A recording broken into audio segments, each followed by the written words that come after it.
Okay, here we are doing some packing again. That's a big part of running an eBay buying and selling business. BP's finishing up some orders here for Thursday morning, and I wanted to show you one of those items. Oh my gosh, the voice is going again.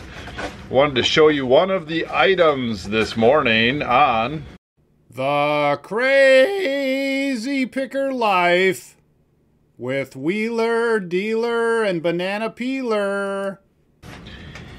Welcome, fellow pickers and would-be adventurers, dealer, and crew. Got BP working with me on the Thursday morning, where are you? Thursday morning edition of the Crazy Picker Life. Okay, so we currently do buy and sell a lot of camera stuff. It was not always the case. I've bought and sold different things throughout the years. We do also sell other items. But when you sift through boxes and boxes and boxes of camera stuff, there's no doubt you're going to find some jewels. I'm going to point some of those out as we go here in the next days and weeks, but here's a good one. A lens cap. You would think, okay, lens cap covers a lens, right? Or this one actually is a body cap for a camera.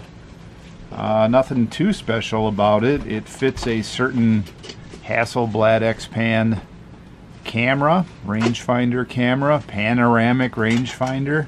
A lot of times these caps get lost or shuffled. Sometimes there are caps that are kind of noisy with the tape over there. Yeah. Sometimes there are generic caps you can put on, or something that you can get close. People who have certain cameras have their eye out for the exact original cap. This one's plastic. It does say Hasselblad on it. It's sold for $73 plus some change. That, ooh, that's an expensive piece of plastic. I think why I get blurry down here sometimes is the confusing lighting. My camera gets confused between the light and the dark areas here. I had much better lighting in my commercial office. Someday I will return to better lighting. Yes, that will happen. The good news about working at home and in a smaller space like this, it surely makes you brainstorm and figure some things out and appreciate having a larger space. We continue to brainstorm and look for good solutions, being that I have an end game plan where I want to partially retire, travel, do something. I've got other constraints like kids, ages, and homeschooling, and taking people with us and not taking people with us, and all those kind of things. The next couple moves in the next 2, 3, 5, 10 years could be my last. So you don't want to get paralysis of analysis and not make a good move, but you do want to make your moves without making the wrong one. You don't want to make too many more wrong steps when you get older, right? So slow and easy, we're making some choices on that. Well, today, orders as usual. I've come to the realization that adding the homeschool teaching to everything has really taken away any free time and certainly energy that I have, and so I am continually trying to fit little bits and pieces of important things in there besides the blocks that have to happen, like the homeschooling and the running is exercise. That's important. It doesn't matter what kind of exercise you do. If you do exercise, I think that's a positive. We do that in our family. If you don't do that, you might want to explore that. We get pros and cons on running. Some people think that I force my family or my kids to run. Some people think running is stupid. Other people think it's great. Other people are pro-exercise. You know, I always sleep better and think better and work better with exercise. I can see it in my kids. I have a close bond with them, and although they get outside and play and do some of their own sports and things, the discipline of running, I think, is important. It added a lot to my discipline over the years to be able to figure things out. So they don't complain much. They like it. We have a big race this weekend. It is a 10-mile race. For some of us, it's going to be more of a race than others. For me, it's going to be more of a survival of the aged. So we're going to get out and do a little running today, and you know, normal stuff. I got numbers to show, and I'll talk a little bit about our momentum here too. And if we can stay on the same schedule as Wheeler for some time during the day, we'll go touch base with Wheeler. Okay, so one of the challenges that you run into when you're packing, and Banana Peeler had a slight challenge today on this package, is it's too big to fit in our standard first class boxes. Is it too heavy too? It's about a pound. Okay, so when you're going between first class and priority mail in the United States, there's a difference in price right at the bubble. And so you want to try to get your packages into first class if possible. If you can't, you don't want to go too far into priority mail. There's a difference between 1 pound and 2 pound. And a lot of this is obviously packing 101. For those of you that are doing packing, you know mostly what I'm talking about. So here we have a box that we can't fit in our standard boxes. We used to have a lot more different sizes available. I do have some of those sizes available still in my garage, stacked up where I can't get to them, and I pick away in there as time allows. That's another project, is weeding out the old cardboard and using the ones that I can use. So we'll have to combine a couple smaller boxes or cut something down and try to get this thing under 2 pounds. And that's just something that we're running into more and more because of space constraints. I've had to take our standard boxes down from maybe, where are you going? From maybe, you know, 20 different sizes to more or less, you know, 6 or 8 sizes, just because of space. Someday I'm gonna have all my boxes back. Yeah. Yep. Oh, where'd he go? Yep. All right, so we're gonna figure this out. Okay, ended up putting that camera box that was a little too big for most of our boxes in a priority mail shoebox. I like the shoebox size. I don't necessarily like how weak that box is, so sometimes we use it for certain things, sometimes we don't. A couple of watches keep trickling out, and then this is a Jewel Tea Company steel delivery truck. Sold it for $85 plus shipping. Now, I usually show things that I make a profit on, right? We make profit on most things. Last year, my numbers, and numbers certainly can be skewed, and numbers certainly can be said in certain ways that make them seem better than they are. This is a gross sales number minus inventory, but last year we did about $65,000-$70,000 we spent on inventory. That's on our tax return. $65,000 to $70,000 is what we spent on inventory, and our gross sales were more than 3 times that much.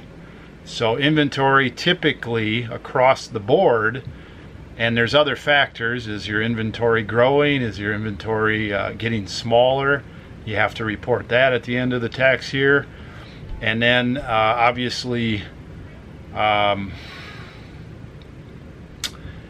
there's some other things involved. I mean, you know, anyway, trying to keep it simple, typically across the board, we triple our money gross wise before some other expenses buying and selling items. Sometimes we do a lot better. Some of the things we show are a lot better. Those make up for the things that are not so good. We do not make money on every single item. Some items we lose the whole cost of the item, and hopefully you don't spend too much on that. There's a couple ways to look at this. Let's say you only buy things you know you will make money on. Well, that's a whole broad statement, first of all, because you can't be certain. You might walk home with it and drop it. You might walk home with it and it doesn't work. But let's say you tested everything. Let's say you looked everything up. Let's say you combed things with a fine-tooth comb. Let's say you knew within a couple dollars what you would get for it. You calculate all your expenses, all this stuff. Let's say you're even on the ball and you can do those things reasonably quickly. I can guarantee you, you will miss opportunity. Sure, you might not make many mistakes, but you're missing the forest above the trees. You see the tree, but you're missing the forest. I'm going to give you an example. I broke even or lost money on this. I paid 70 bucks, I think, for this car, this delivery truck. At the time, I had limited internet. I got a blank quick look at what these sold for. I knew they sold for a bunch. Mint, these sell for $125 on up. They've sold as high as over $200. This one is not mint. So in the heat of battle, I missed that there's a cracked tire in the front. I didn't miss it, but I didn't realize how much it would deter from the value. It's missing one of the delivery doors. It does have the door here, and it's missing the door there. It does have the bumpers. It may be missing the headlights. It's got some issues. Those issues put it in a lower category than I was hoping for. So I think I started this thing at either 125 or something like that, and through price strategy reduction over the last 6 months that I've had it listed, no biters. And it's still listed at like 100 bucks. Somebody gave me an offer of 70, which probably is good market value. I countered with, I'll take 80 plus shipping, which I believe is what I took here. What did I take? Well, 85 plus shipping. So they must have offered me 75. I countered with, I'll take 85 plus shipping. So after fees, expenses, whatever, I'm probably losing $5-10 bucks on this item. Not to mention my money was tied up. Why would I be excited about that? Why would I say, well, no big deal? Well, I did not have time in this situation to ponder it much. But within the same 45 minutes that I bought this item, and most of it within the same exact building with a few vendors, I spent $800 to $1,000. I got a whole bunch of really good pressed tin toy cars. I got some other toy items. I got a tray, a beer clock, oh gosh, some models. And if you take all those into account, which if I would have just sat there, these places were being ransacked by buyers. We got there at the right time. If I would have pondered this item only and said no to it, if I would have took 20 minutes to figure it out, or passed by this and a whole bunch of other stuff because I didn't have internet, because I had to go mostly on hunches, I wouldn't have doubled that money. And that's probably what we're looking at, is I doubled my money, and the average selling price of those items was probably 100 bucks or more, and I like that stuff. So let's say I spent $800 there, the low amount that I mentioned, and I sold them for 1,600 bucks. Sure, it took me some time. I listed those after expenses. I might be making $400 or $500 clear. $400 $400 or $500 clear for 5 hours work or whatever. That's what I want to do. That was a little mini honey hole, and although I made some mistakes there, like this one, which I get most of my money back, I also got in a buying frenzy and bought some really good stuff. And that's how I buy. That's how we buy camera stuff. That's how you buy everything that we buy. We do not try to just focus in on making no mistakes. That would be great in a perfect world. But in my buying world, I look for key indicators, and then I'll buy as much as I can afford, as much as I can fit in my van. And I'll take the winners with the losers, and at the end of the year, if I spend $70,000 on inventory and my gross sales are 3 times that much or more, which it'll be this year, it'll be more. We're doing better this year, from what I can tell. I'll take a few losers. I hope that makes sense. And a bunch of you guys and gals out there know that. And some of you, you know, maybe need to step out and use your indicators on that. Use your intuition. Use the tools you have. Indecision in this business, you can lose opportunity. Now, if you're really bad at picking winners and you go out and you get all crazy, like some of these newbies on Storage Wars, where they show up for a couple episodes, they spend all their money and you never see them again. There's that too. So there's cautious and there's crazy. You got to be somewhere in between to make it in this business. I'm a 6-shooter. I shoot first and ask questions later. So far I'm still walking. Okay, we got one tote here, and I don't know, this didn't show up very good in the video yesterday. 12 total orders for today. That's a little low. The thing to note here is 3 international orders, so there we go, 25%, right? There's helper number 1 with order number 11. And we're going to the library, so we got both kiddos today. I guess Sam went back and got the other one, so there's number 12. Let's go. Okay, I actually had a couple orders come in the last hour. At a certain point every day, typically around 2 o'clock, I make the decision to pack the orders that are left or cut it off and print the sheet and get ready to go, have some lunch, whatever. I like to get all the orders out for the day. I don't like to leave any for the next day if they're before noon or even before 2 o'clock. We just happen to get a $40 order for a camera piece and a $15 or $14 plus shipping order for another low-end camera piece in after 2 o'clock. So that will just get pushed until tomorrow. You got to have a cutoff point. Mine is pretty tight. I like to turn stuff around. People like to get it fast. I think that's part of the way you can set yourself apart. What's all this clapping back there?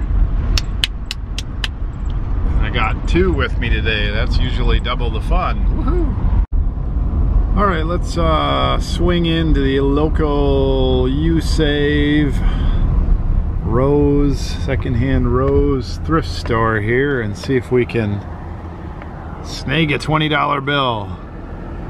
Okay, well, I had some helpers. What did we find? Found some spoons, forks, and then a belt buckle. Spoons, forks, and a belt buckle.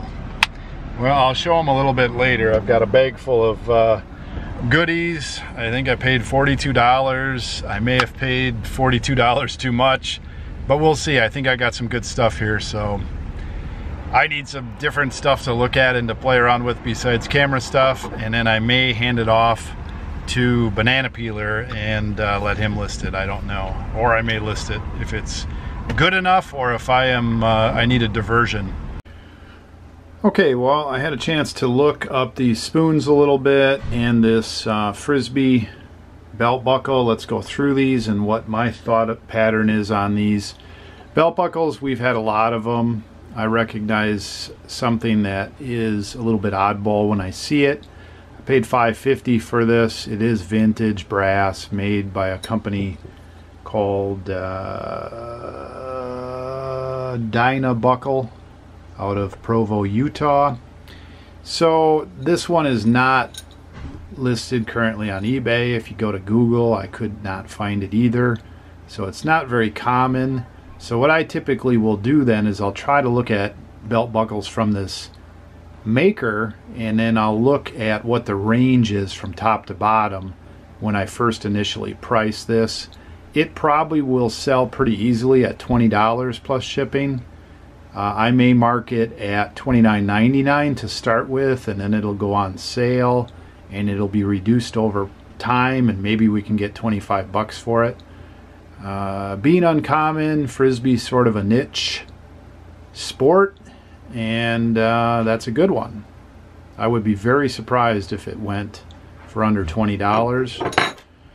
And then the spoons, I paid all over the map, and as it turns out, a lot of times the ones you pay more for, like Mickey Mouse here, even though it's fairly scarce Mickey Mouse made in Korea, there's a bazillion of the Mickey Mouses listed like this Pluto here, it still probably is only a $10 spoon, which is about what or a fork, which is about what I paid.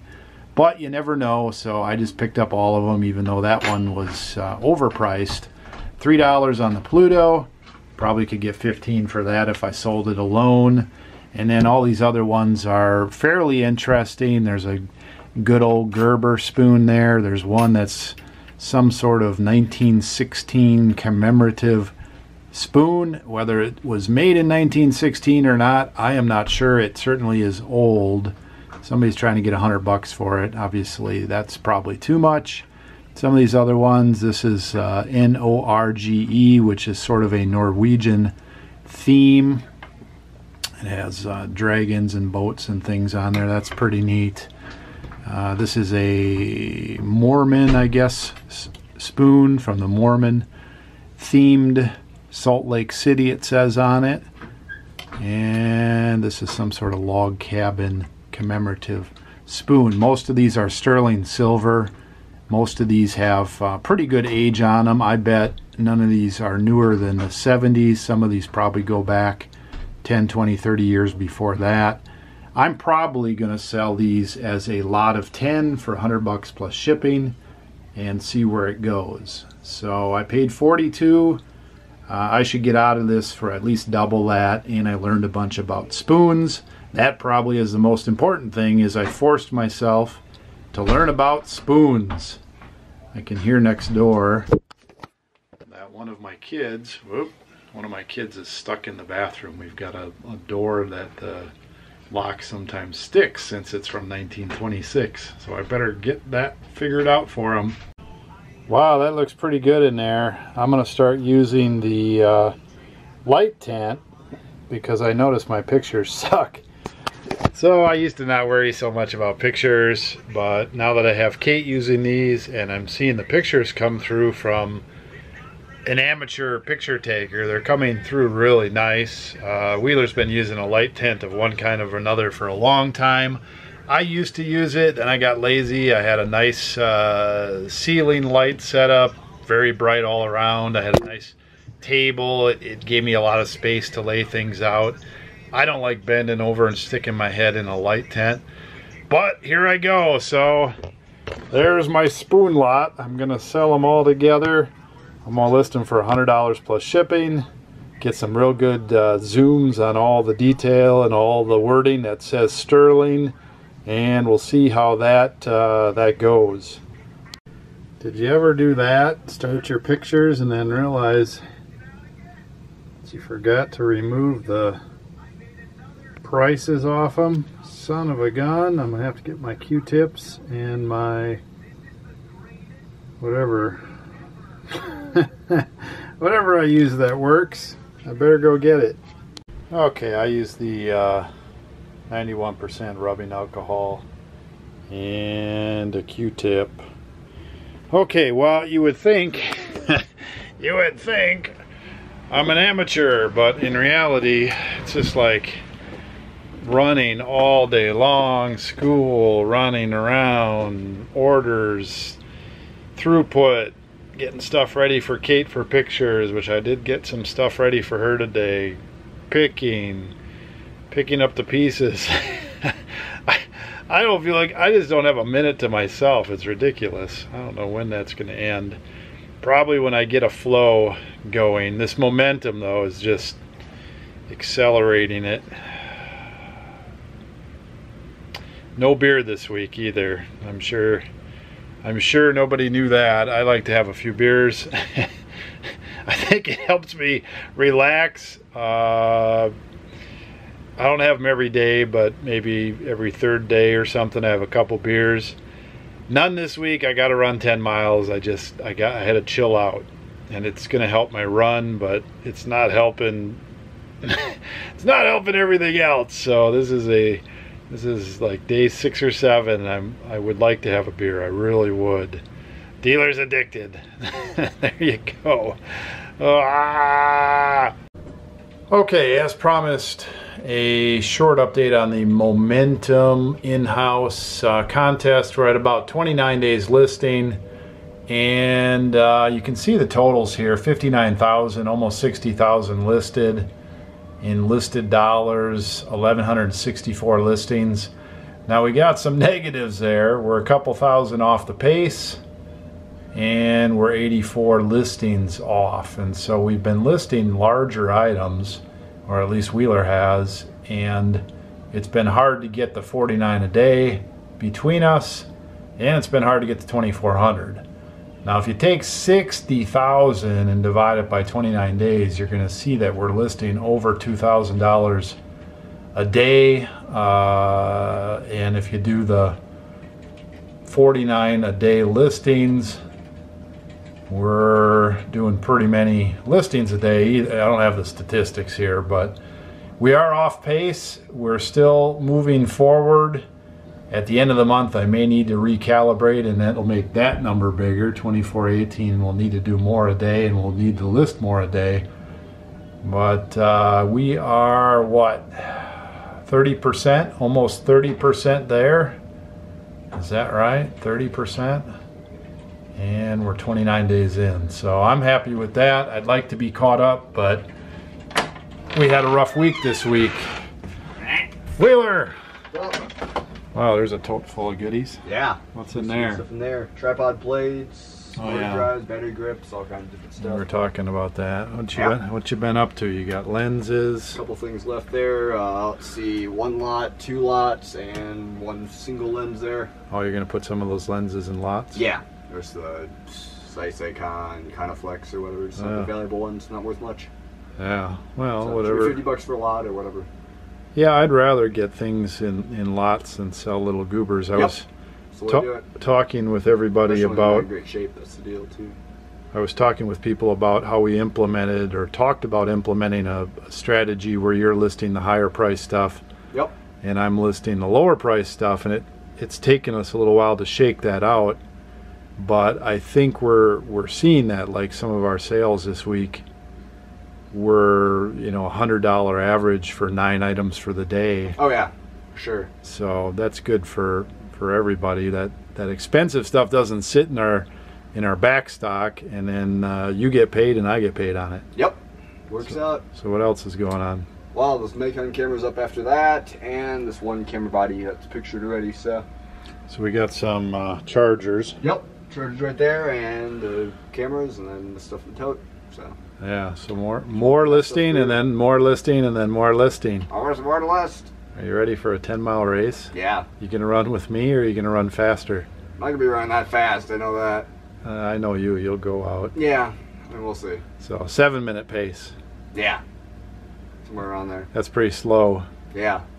I'm hoping to go for 10-minute pace. Yeah. So any predictions if Ben or Jake are gonna beat you? Depends on what kind of day Jake has. I mean, he has some pretty good training behind him, so possibly. Yeah. It's possible. I wouldn't put it off. Well, don't run too fast. Yeah. There's no reason to. I don't know if you're. I'm not sure he has the endurance for it. I don't know if you're in super shape. Yeah. Okay, shape for sure. Well, get some sleep. They went out and ran 3 easy miles today. Mm-hmm. How many did you run? I don't know. 1. 10, 20. Randomly running around. Oh, randomly running around. Yep. I'm not trying to roast you, by the way. Yeah. Okay, we'll see you later. Yep. Well, that about wraps up today's show. Tomorrow is Friday. Rest of the evening, I'm going to do some listing. So, tomorrow, I'm planning just to do a talk. And I was out running today and saw some insects hanging out with other insects, and it gave me a thought about a talk I could do about predator and prey. one group of pickers, smaller group, are the predators, and I don't necessarily mean that in a bad way. It's more of a mindset. And you know, nobody would say, oh, a lion, oh, that lion is a bad lion because he eats the gazelle, right? And then prey, in this case, would be like the gazelle, or I saw an antlion and I saw ants. So predator and prey talk tomorrow. Might be interesting. Might not do it. Most likely will. Tune in tomorrow, Friday. Pick well, list often. I think I got some good points to bring across, though. Thanks for watching. Thanks for the comments. Thumbs up if you liked it. I already picked well and listed often. At least I said it. Now I got to do it. I'm out. Hey, Wheeler. Dealer Production.